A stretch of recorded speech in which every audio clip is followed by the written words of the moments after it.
On today's episode of Stamp Your Mark, I'll be speaking to Vihan Patel, the founder of POM, a dating app for music lovers. Power of Music, also known as POM, seeks to match users based on a shared emotional response to music, aiming to forge more meaningful and long-term connections. Born from a love for music and a loathing of today's surface-level impersonal dating apps, Vihan has created something truly special. With over 100,000 downloads in their first 4 months of launching, Vihan's story is both impressive and inspiring. So, introducing Vihan Patel. So a week before I was going to launch, I told everyone, I was like, okay, we're going to have to do this in 1 week. They were like, fine. And they were reassuring us. 3 days before, we're going to have to leave. So on that day, the only dev support we had was our part-time CTO. So that night, that poor Luke sat up all night and he hadn't built the app. And for me, I thought an app was very much plug and play. Like, here's some code, make it better, make it worse. It's not. It's like art. Everyone has their own style. Everyone does it really uniquely and differently. So he was trying to figure all this out, then make the edits what was breaking with no other developers apart from him.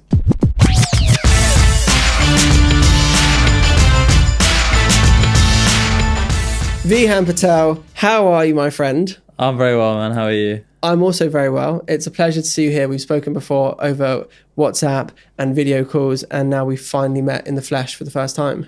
Well, a little secret.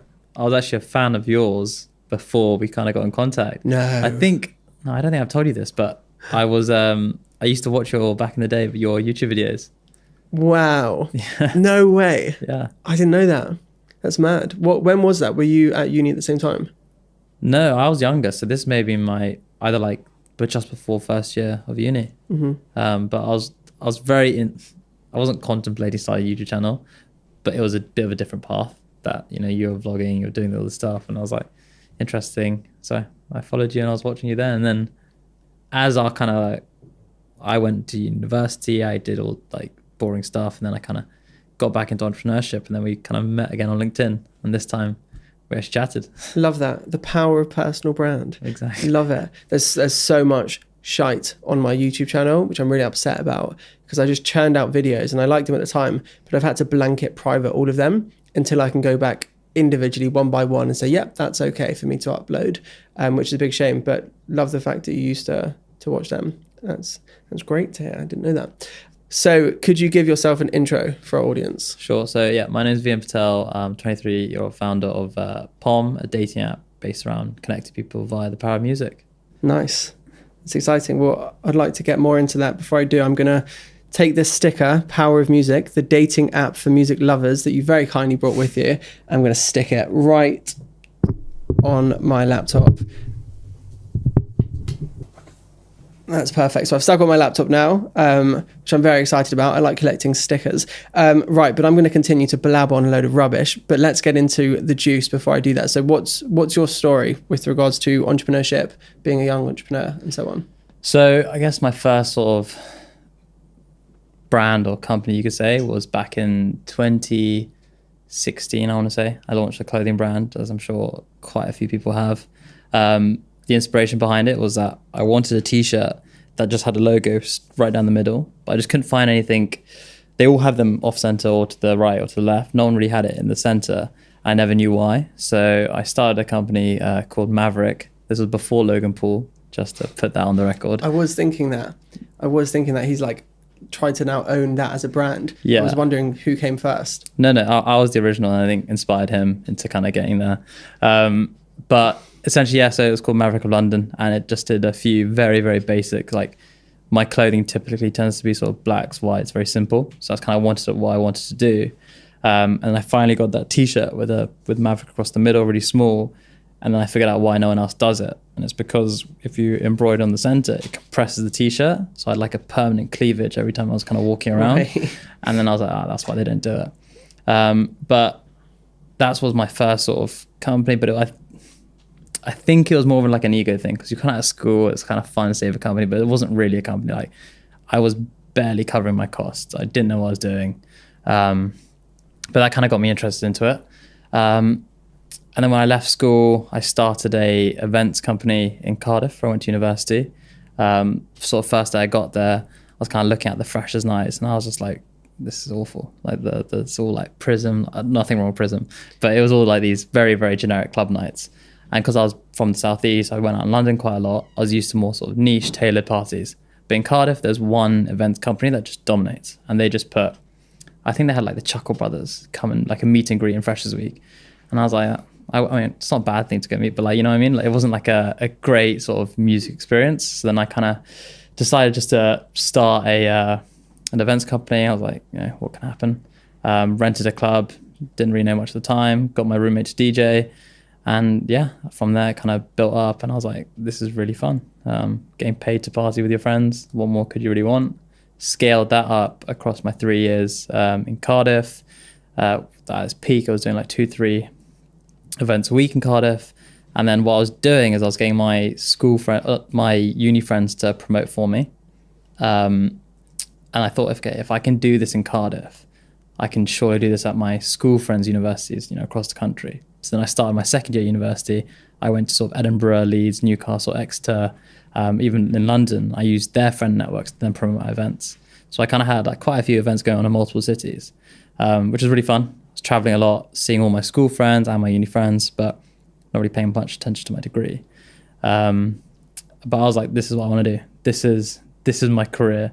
So then I kind of got to third year and I was going to scale everything up. But then that's when the pandemic hit. And I was kind of left at that moment where I was like, oh God, what am I going to do now? Like, I haven't paid attention to my degree. The events industry is, you know, screwed for the foreseeable anyway. So I was like, okay, what do I do? All got sent back home to lockdown. And I was thinking like online events. But I was like, they're never going to really take off. I mean, I was proven wrong, you know, the rise of Twitch and everything.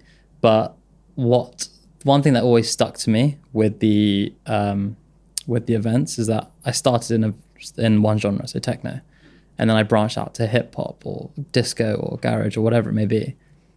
And the people that attended those events were very, very different. And by different, I mean the way they interacted with each other, the way they were facing the stage, and even what they were drinking. So I have this distinct memory of my first ever hip hop night. The first person who walked in, he was wearing no t-shirt.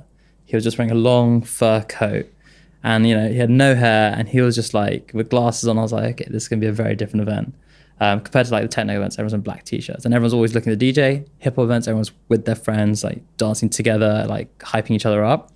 And then at the end of the night, I went to go look at the bar tab. I used to get a percentage of the bar tab, so I used to go see what drinks were ordered. A techno event was like, you know, vodka lemonade, whatever. Hip hop, rum and coke, and it was like a stark difference. So that stuck with me, and that's kind of how that was a seed for POM and what it is today. That's brilliant.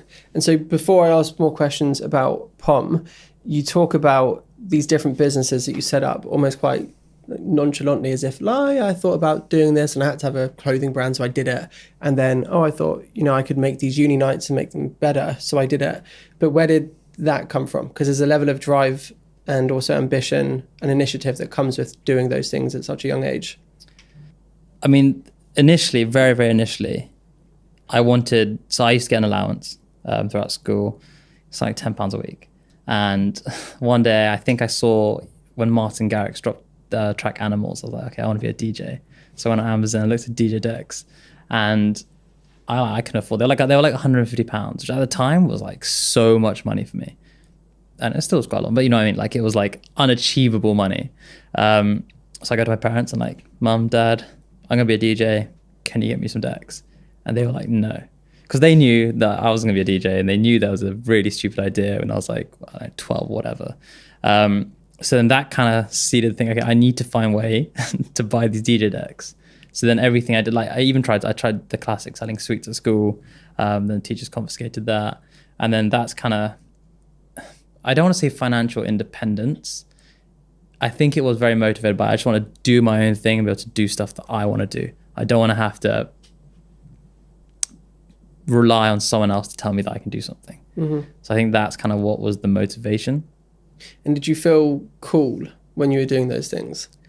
No, because for the clothing brand, for example, when I was setting it up, and until I hit, I think my goal was like £1,000 a month. Until I hit that, it was a complete secret. So I didn't promote on my socials, it was all anonymous. I was just running Facebook ads, really bad Facebook ads, but I was just doing it all myself until there was something credible. And for me at that time, £1,000 a month to be like, okay, you can start telling your friends. I didn't tell any of my closest friends. But then when it did come out, I geared them all up in Maverick and I was taking like photos and stuff. But I don't think it was more of a cool factor there. So why was it that you kept it a secret? I mean, we had Adnan Ibrahim on the podcast recently, and he shared a similar story of keeping things secret until they were ready to share with the world. So what was the reason for you of keeping that quiet? If I announced on day one that I wanted to do this clothing brand, two things probably would have happened. One, everyone would be like, that's a really cool idea. But then ego would take a big place in that. And then I would be less about the business. And I'd be like, oh, I'm just running a clothing brand. Like, it's really cool. Number two, everyone would be like, okay, this is a stupid idea. And then it'd make me start thinking like, okay, this is a stupid idea. And then if it fails, then you're just proving them right. But then if it does well, you've proven them wrong and potentially upset that. Like, there was just so many dynamics that played into play here. But for me, the best thing was keep it a secret until there's something worth telling. Yeah. Okay, awesome. And were there any particular learnings from those two businesses? I can't run Facebook ads. That was a big one. I thought I could, but I couldn't. It taught me a lot about not so much the clothing, but the clothing brand, the experience is more about myself, really, like my skill set and what I enjoy doing. So like the creative side, the branding side, how stuff look, and even the garments, how they felt, how they fitted and all that sort of stuff. I found that really interesting. But the event side of things, I was talking to a lot of like club owners, other promoters, and it really taught me how to talk to people who, are older than you or have a set way of thinking. Because a lot of the time, like if I was trying to go to if I was in Cardiff, for example, I could go to the venue and I could be like, this is what I want to do, and that'd be fine. But if I was making a call to Edinburgh and it wasn't maybe a studenty area, and those club promoters were the owners were kind of like, oh, like, who are you and stuff. So I had to kind of play up the fact that, I was just 19-year-old, like trying to sell an event here. So it taught me a lot of like how to deal with different types of people. Yeah, that's great. And so do you see that going forward then when talking to investors, people on the team, potential partners and so on? Yeah, I mean, there was still a lot of lessons to be learned with POM, like especially with the team, because I never had a team for the other two. POM was the first thing that there were actual other people involved in this journey, and how you talk to them versus, either your friends or your investors. It's very nuanced in that sense. Yeah. Okay. And so let's start there then. What does POM look like from a team perspective?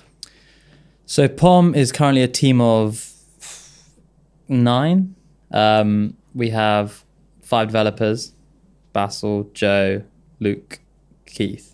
4 developers, lost one recently, contracted though. We didn't lose. Oh, good. Yeah. And then we have like sort of the brand and marketing team, which is, based of Jordan, Pippa and Hugo. And then we have Vlad, who's my co-founder.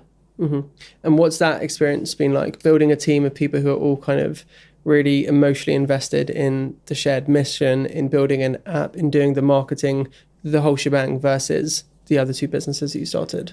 Even when POM started, it was a one-man mission. Like I had Vlad, who was my co-founder, but he joined the business a lot later. But from the start, it was a one-man mission. And that's how I like to operate. Like I used to like to operate. I could do everything myself. I had full control of every angle of this business, or what I thought at that time was that business. But as you would know, when the business grows, so many different things are happening in your day, or like stuff that you don't even think about comes up. So building a team arguably is probably the thing that wasn't a mistake I did, but I should have done it earlier. I really should have invested in actually finding a team earlier and not being so I can do everything. I think that was a big thing. Yeah, I hear that as well. It was such a long time at the very start of WoW where I would just do things on my own. If it was pitches with potential clients, if it was calls with clients, I always just thought that I could only do these types of things on my own. And if I had other people there, I'd get distracted or I'd feel nervous. So therefore, this was my thing to manage, and I'd fill somebody else in afterwards. And then once I started to bring other people into calls, just as a really small thing, I realized actually I can do this with somebody else there.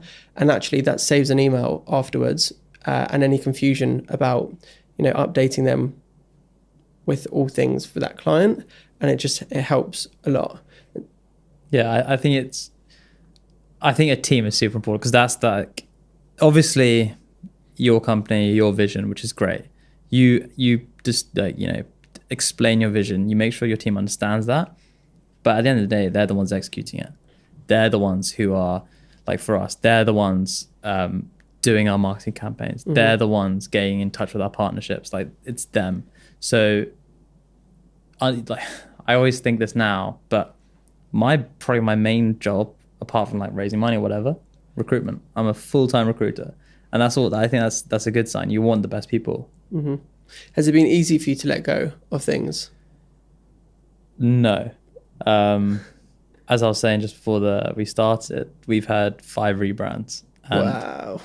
Until it got to the point where we brought in sort of like the creative side of things, and I was like, look, this still quite isn't like how I have it in my head. And at this point, like the first rebrand, they were like, fine, we'll listen to you. Second rebrand was kind of annoying, but fine. Third, they were getting very angry. And then fourth, I had to like force it. I really forced this rebrand through. And then the 5th one, they were like, okay, if you don't stick with this, we'll do every step that you want us to do. We put it through, user groups. We got people to actually look at it beforehand and test it. So there's no way this branding could be bad. And like, it's not bad. I like it right now. I really like it. But there was a few things I was like, I could tweak. And they're like, no. People, like, majority of people actually disagreed with you. I was like, still. But apart from those sort of conflicts, like development, I'm not a technical co-founder. I don't know how to build an app. So letting go of that was a pleasure for me. I'm like, here, Luke, take that. But in terms of the marketing side, the branding side, and how, I think, the marketing branding, that was the hardest for me to let go. Mm-hmm. What steps did you take to actually do that? Because going through these, 5 rounds of feedback on a brand, like when you have such a clear vision in your head, but you're not the ones with the tools to actually put it all together and to make that exact vision, it can be really difficult.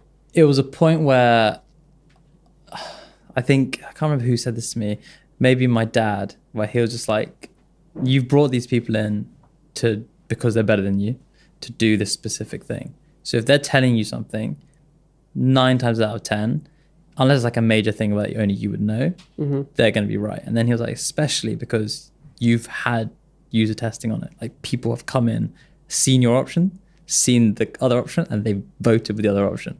So there's a point where it's like, okay, let the people who are better than me take over in that sense. When you had your final input and your final few tweaks, did it hurt hearing that other people had said yes to that and you were like, ugh? Honestly, not really. For me, when it comes to POM or any other businesses, I always like I follow myself. Like, I back myself in that sense. I think I have a strong gut feeling and that sort of stuff. Mm-hmm. What about the actual success of the business so far? So I understand within, after 4 months of launching, you had over 100,000 downloads. Yeah. So POM has had its ups and downs.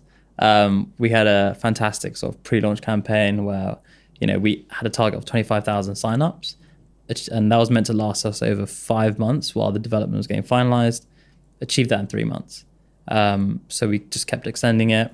And then it got to the point where we were just like this, we're getting so many emails a day being like, you told us we're going to launch here. Like, can you just drop the app? It felt like a mixtape, if anything, but it was just like, can you just launch the app? And I knew that the app wasn't quite there, but I didn't know the extent of how wasn't quite there it was. Right. So I took the decision to drop it launch it in September. Big mistake. We had over 17,500 people go to it within the hour of it launching. Emailed the entire list. Firstly, probably should have segmented the list off to find these problems. Entire list. And the app just went down. It just blew up, essentially. Obviously not, but you know what I mean? It just tanked. And I was sitting at my desk being like, oh my God. And that time, 2 days before, we had sort of contracting development. We had a full team ready to start on the week after launch, just the way the contracts played out, the timing with the team that we wanted and the people that we'd found, and our CTO was joining. So we had these, like a dev agency. 3 days before launch, they were like, we can't continue this project. for reasons that I won't go into, they were not the best agency. But they were the ones who were doing the bulk of the work, and they pulled out 3 days before. 3 days before launch. Wow. Because a week before I was going to launch, I told everyone, I was like, okay, we're going to have to do this in 1 week. They were like, fine. And they were reassuring us. 3 days before, we're going to have to leave. So on that day, the only dev support we had was our part-time CTO. So that night, that poor Luke sat up all night, and he hadn't built the app. And for me, I thought an app was very much plug and play. Like, here's some code, make it better, make it worse. It's not. It's like art. Everyone has their own style. Everyone does it really uniquely and differently. So he was trying to figure all this out, then make the edits what was breaking with no other developers apart from him. So we really like dragged like this dead horse across the ground for 2-3 weeks. People were just, our DMs, horrible. Our emails, horrible. We made an effort. We replied to every single email, reply, anything we replied to it. Comments, App Store tanked. So we were like, oh God. So I was like, okay, pull it. Pulled it, apologized. 10% of audience dropped, like Instagram dropped. Everyone just hated on us. People literally unfollowed you. Yeah. Jeez. And I was like, oh God. So I was like, okay, let's just stay quiet for a little bit. Let's work on our stuff. Let the new developers join, get their heads around it. And, I was like, they are fantastic. And they showed the difference between the agency we were using and what good development looks like. This agency had been dilly-dallying for like 4 or 5 months on this app. These guys turned it around, basically rebuilt an entire app within a month. And they said ready at the end of the month. I was like, are you sure it's ready? And they were like, yeah, it's ready. I was like, give it 2 more weeks, test it from every angle. And they did it. And then we relaunched sort of late November. Emailed the list again, being like, hey, we're back. Not much traction from day one there. But, we just kept our heads up, moved on. And then since then, like, everyone's been killing it. Downloads through the roof. That initial point, that was a tough time. But then seeing the positivity since the new build and the new users jump on and having this really efficient, well-oiled machine that we do have now, that's been amazing. It's almost made that worth it, because that was like everyone needs to pull in together. Like, everyone on the team was doing customer service. Everyone on the team was replying. And it was like we were, it was at my flat actually when I was living in West London. Had the whole team round, and it was like a 12-hour day. We were just sitting there just replying, and everyone, that's kind of really solidified it. So that's kind of how, that's the growth story. Well, that's a lot. Yeah. That's wicked though, but I definitely hear you on the tough moments side of things. Like, we've had internal reshuffles recently and things have been difficult. People have had their workload moved around, and what we saw was that there were some natural leaders step up and say, I've got this, or I'm going to help. And I would walk into the office and everyone across the teams was just, had put up their chair next to somebody else who was on a completely different team, working on completely different clients, but just helping in the best way that they could.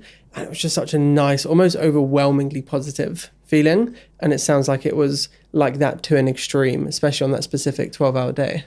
Yeah, it's this how I imagine, seeing your 2 kids finally play together for the first time. I don't know why that's relevant, but that's what I imagine like that scenario being.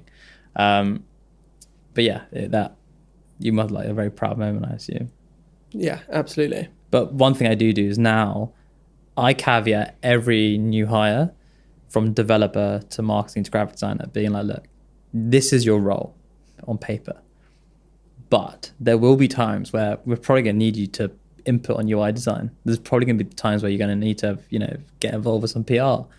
And I think that's also what makes it exciting. Like, that's the thing about a startup, right? No day's the same, and not just for the founders.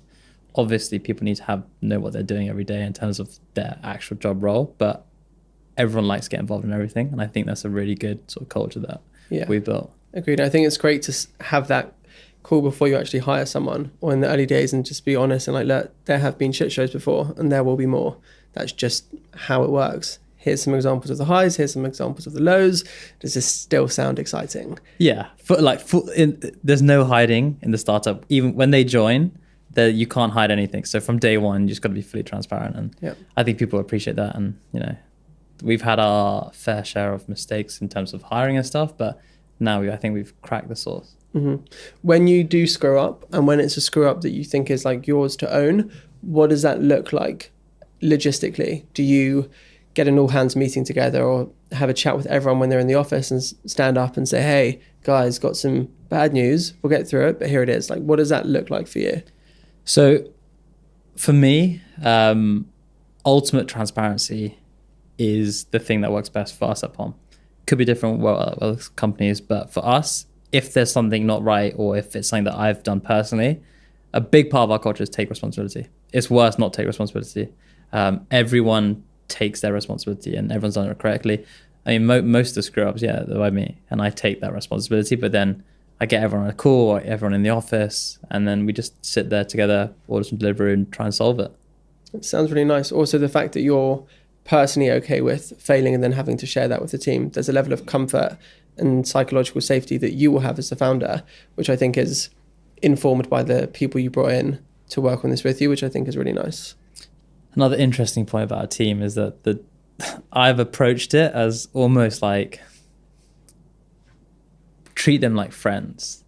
I've also, there is the other side to that argument where, you should have that separation. So I'm dealing with that, but I think that sort of culture where everyone's friendly and if you're fully transparent from day one, mistakes happen. And as long as you own it early and you solve it quickly, that's good. Yeah. Has that treat your staff or treat your team like friends philosophy backfired at all? Yeah. So my current head of partnerships, Jordan. Do you remember when I was talking about the events company and my roommate DJing? Mm-hmm. That was him. Got it. So he was my first ever DJ, and he DJed at every single one of my events. And now he's our head of partnerships at POM. And that's not treating like my friends, because he is my friend. I hired my friend. I broke the golden rule of any startup: don't hire friends. It's the second time I've done that. But the first we won't go into. The second time I did that. And I think with him, when he started, I had a very honest conversation with him. I was like, look, we are friends, I know that, but if something goes wrong, or if there's something not right about your performance, or you don't like something about my management style, whatever, we just got to be honest. And in terms of reporting, his sort of line manager is my co-founder. That makes it a bit easier, because then it's the reporting done through Vlad, not me. But I've always just been fully honest with him, and I'll be like, he sent me a proposal, I'm like, that's terrible, do it again, or none of those rude words. I'll be like, this is a good effort, but you know what I mean. Mm-hmm. But I think I made it very clear that we just got to be honest. But then there have been times where he's tried his hardest, stuff hasn't worked out, there were solutions that could fix that, and that's where you play at friendship. You don't want to discourage him from trying, but then there's also the boss or friend thing. So it's a difficult one, which going forward, I will not be hiring any more friends. Sorry, friends. But yeah, I think it's a whole journey of figuring out what works for you. And I think that's interesting. It's good that you have the really transparent aspect to it. I've made a ton of mistakes in this before, not necessarily hiring friends, but treating the team in a way which is too kind of matesy, on socials. Everyone's like, oh, we never see you on socials, come out on socials, we want you to be there, it's not a thing for us. And I was like, okay, cool. So I went out on a social, got a bit drunk, and just started chatting so much shit. Nothing was offensive. Yeah. There was nothing that was really bad about what I said, but it wasn't really work chat, was it? Just wasn't.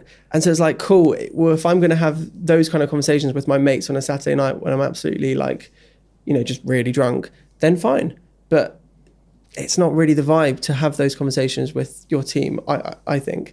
And then, I think this now after doing it, and then just thinking later on that evening or the next day, why did I say all of that stuff? It was just a bit silly, wasn't it? But then in terms of actually working with friends, there's an opportunity now for me to work with one of my close friends from uni. And I've straight up said to him on the phone, if we do this, we both need to be comfortable with the idea of you leaving out of choice and you leaving the work you do here, or you getting fired. How does that land with you? And then we've also discussed the fact that this guy has, gone out there, started a company, been the kind of quote founder, and is now potentially going to work with, but also for one of his friends. And how does that sound? Because for me, that was the biggest part. Like, whoa, that could be a difficult thing for somebody to grapple with, and just set it out straight up on a call. We spoke through it, easy. I feel like now that we've established that, 100% we can work together. We both know the limits, we both have the respect, and it's just been very clear from the start. Has he confirmed that he's gonna be okay with it? Yeah, he said he's absolutely down, understands all of it, and it's fine. It's not a thing at all, which was really good. And then if we do move forward, then again, it's a very clear roles and responsibilities, and revisiting in a very objective way somebody's progress and how good the work is, where they need improvement, and so on. But I think that all of this is just quite an interesting topic. Yeah. So do you not go out on company socials anymore? I go out on company socials, but I don't get absolutely wilded, or however we want to phrase it. And I'm also just mindful of what I say. I've realised, and I continue to learn, that whilst I want to share everything with everyone, and I try to do that where possible, it's also not the right savvy thing to do, because I might be out here in my head stressing about, let's say, certain clients renewing or big things that really impact the business as a whole. But if I share that, Tuesday at 10:25 a.m. right before someone's about to take an important call that they have, I could share that, and in my mind it's like, oh cool, I'm just sharing bits. But for them, I could have just very nonchalantly said something which is going to have a really significant impact on their work at the business without fully thinking that through. And then I think that could be quite damaging. So I'm just very mindful of with what I say to who and when. Yeah, I agree. I think every founder needs to learn that thing of going out with your team is a very different experience to going out with your friends. I mean, it's fun, but then you got to find the limit, I guess. Yeah. So I want to talk to you about competition. So within this world of dating apps, we've got Hinge, we've got Tinder, we've got Bumble, we've got Thursday, we've got eHarmony, OkCupid, Coffee Meets Bagel, Christian Mingle, Match, JSwipe, Muzzmatch. There's a lot. There's a lot. So how did that feel, thinking of an idea to create a dating app and then seeing what was already out there and thinking, wow, there's a lot? When I was starting POM, I didn't look around me in terms of what other competition there was. I knew Tinder, Bumble, Hinge. And those three were the ones that were sort of on my mind. Like, okay, we're going to be as big as those three. I looked sort of, is there any other dating apps with music? Are they doing what we're doing? Do they have as deep of a USP as we do? Because a lot of when we say, like, for example, the sticker, the dating app for music lovers, from that, you probably get, okay, we're a dating app which matches your music taste. Yes. But what the mission behind the company is, music speaks to more of your emotion. And so we use your music as a vehicle for emotion. So the way our algorithm works, it's not just, you like Beyonce, someone else likes Beyonce, you're a perfect match. It's okay, Beyonce makes you feel happy. Beyonce or someone similar to her style of music makes that person feel happy, and then you'll be a perfect match. So you could have a exact same music taste as someone else, but you may not be the perfect match because it's all about emotion. But in terms of competition, no one was doing that. No one had gone that detailed. I know why. It's very tough to do, and we're still figuring out, but that's our mission. There is a lot of competition for dating apps. Like in London alone, there's 3, POM, Thursday, and The Source. We launched at a very similar time to Thursday. We were seeing them, they were seeing us, and it almost felt like a sort of a neck and neck. But then obviously, those guys are fantastic marketers. That's one thing you have to give them, is that they're incredible at getting what they do out into the world. So when we kind of launched and went like this, they had a bit of a dip with their first day, but then they recovered a lot quicker than we did and then blew up. Mm-hmm. But in my head, I was never like, okay, it's POM versus Thursday. The Source are great, but they're doing their own thing. There's video profiles. But everyone always compares us to Thursday. In some of the articles, when people talk to me about it, like, oh, like, you do a dating app, have you had a Thursday? They always compare us to Thursday, but we're doing very different things and we're attracting very different people. So Thursday is day for dating, instant sort of dates and promoting one side of dating, which I kind of push towards sort of the Tinder side of things, quick, simple, easy. POM is more about meaningful connections. I want it to be an app where people go to find someone who's emotionally compatible to them, because for us, that's what's the basis of a successful relationship. It's not what's the most exciting holiday you've been on. Who cares? And I think dating apps today are too focused on how someone looks mainly. I think that's superficial plays of like, it is just it's a game. It's a game. You're basically treating people's profiles as a game. And people like to do it because it gives them that instant gratification that you also match. But then it's like 7% of men who match with someone on Tinder will actually follow with a message. Right. And I've seen it firsthand. Like I was in a lecture once, one of the few that I managed to get to, but a guy in front of me, the lecturer was speaking, he takes out his phone, swipes through, gets a match, blocks it, puts it in the phone. Wow. And that sums up Tinder and a lot of these like superficial dating apps to me. Hinge came out, kind of reinvented the wheel, amazing UI, like it's a great company, and they took one step further to something more meaningful. But then, like I said, prompts, great, but is that deep enough? So I wanted POM to be some way of finding someone who has actual connection to you, emotions. The most powerful thing, in my opinion, is emotional compatibility. That's what POM's about. Plus, obviously, we have all the music side and we have all these events and all the fun stuff that goes with it. So there's no one been that neck and neck. Despite us being compared to a lot of these dating apps, for us, we're in our own lane. What we're trying to do right now as well is kind of, in all our branding, all our pitch decks and everything that goes out, we never say, we're dating with music. We're music with dating. And that's a very big difference that we're trying to get out there. I like that a lot. It's a really good answer. I saw on LinkedIn, you did a post about your competitors. What was the story behind that? So I think because of all these comparisons that happen, if you read any article or any, sort of anything in the press about dating apps, it's always like, okay, this one's good because of this, like versus this, and it's always pitched against each other. But each one I posted about are, yes, the only thing they have in common is that they're a dating app. They each have their own USP. They're each predominantly appealing to a different audience, and they're each doing stuff in incredibly different ways, and they each have their strengths. So rather than highlighting like competition and stuff like that, I think it's better just to promote, okay, you're doing great, there's a lot to be learned from them, and then you can then apply it to yours, but you're different. There's no overlap. Of course there's going to be some sort of overlap, but there's no like direct conflict. I'm not building a video dating app like The Source. I'm not building the next Friday dating app, am I? It's different. That would be an interesting one if you rebranded as Friday. Yeah. And so what about the marketing publicity? Because you could say a lot of the publicity you're doing is borderline guerrilla marketing or is guerrilla marketing. Like I was walking on, I think it was a Central Line, and I just saw a huge poster saying, tired of faking orgasms to shit music, try POM. And I was like, whoa, I got on my phone, took a photo, sent it to a few people. I was like, that's cool. And I've seen you've been doing a lot of stuff like that. It's provocative. It gets people talking. What's the reason behind it? What's the story behind it?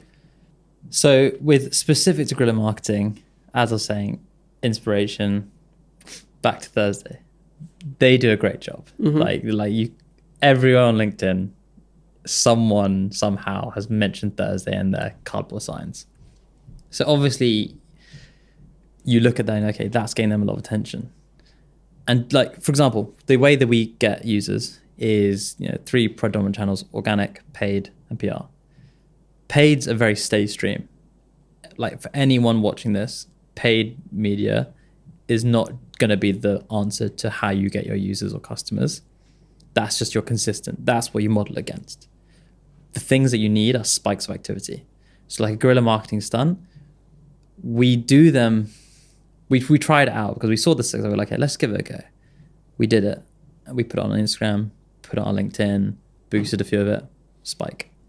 Okay, it's interesting. Didn't cost as much. We looked at the number of downloads. It was cheaper than our ads. Wow. So then week on week, we've got them out and doing them bigger, slightly better. Not necessarily more expensive, just thinking a bit differently and thinking very tactically on what we can do with it and how we can cause a stir, not just the people who walk past them or see them, but the people sharing them online. And we've noticed like if every week there's a spike. It's always keeps going up, but it's always going up in a positive direction. So why would we not do that? No one's copyrighted guerrilla marketing. Yep, for sure.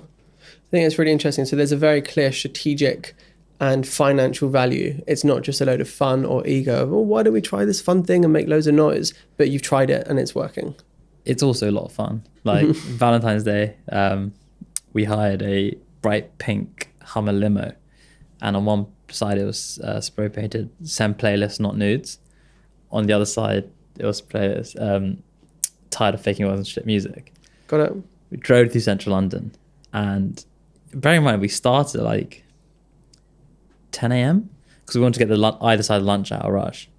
Drove through, and you're like, it's 10 a.m. and these people just on Valentine's Day seeing this bright pink limo.